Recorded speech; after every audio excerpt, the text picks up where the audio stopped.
All right, it's springtime and the wind's blowing.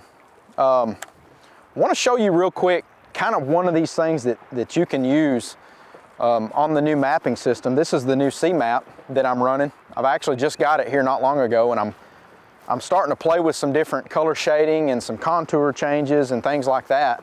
And one thing I want to talk about real quick is whether you're throwing a crankbait or a jerkbait in the springtime, it's very important to fish current breaks and places that, you know, that deep water is close to. So you get a cloudy, overcast day like it is out here today, those fish, you know, they'll tend to roam around. They'll get up there and feed when that sun really comes out strong in the afternoons.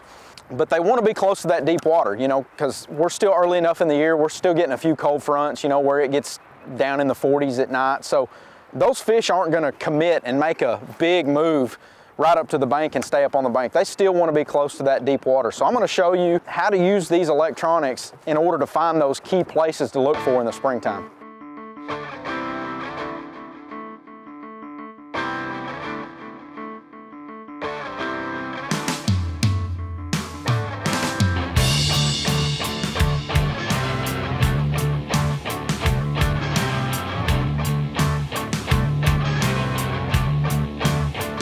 One of the biggest keys in the springtime is wind. You know, it's going to blow 1 out of every 3 days, and the wind is a good thing in the springtime. You know, a few days out this week, the wind's blown and the fish seem to be biting pretty good, and then the days you get you know, the calmer days, the high bluebird skies, it seems like fishing's a little bit tougher. So we're out here today and we've got a good south wind blowing against a lot of these banks here, and we're going to roll down through here and just see what happens.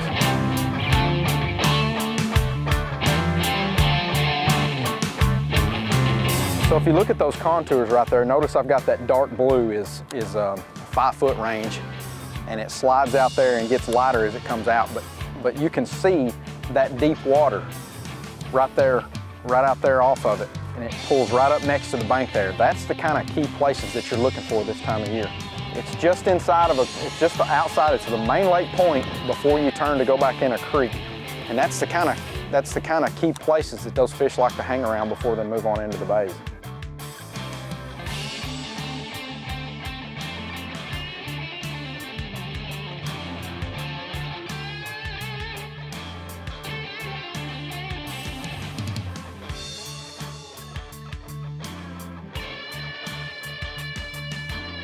I just pulled up to another cut.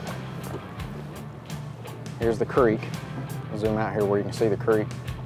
And it's just the very first point going in. It's just out of that current. So the current's running south to north. It's running right down through here, just like this.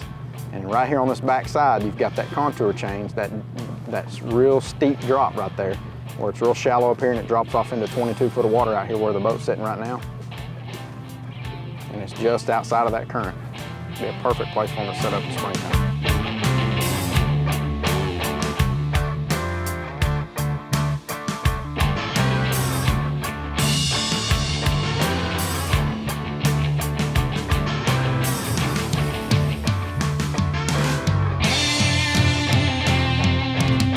So a couple things we went over today. Number one is springtime fishing and what to look for, the channel swing banks, the current breaks, stuff like that. But the main thing that we covered was how to use the new C-Map system to your advantage. Everybody thinks that you just use that stuff in the summertime and, you know, not so much in the springtime. You just use a sonar to see what depth it is, but, you know, look for those places that are just out of the current. Look for those places that are, you know, the creek channel, the first turn that you go in off of the main lake, you know, the places where the water is, you know, comes up really deep right up next to a shallow bank. That's the kind of places you're going to look for. Check out the new C-Map from Lowrance. It's going to make you a better fisherman.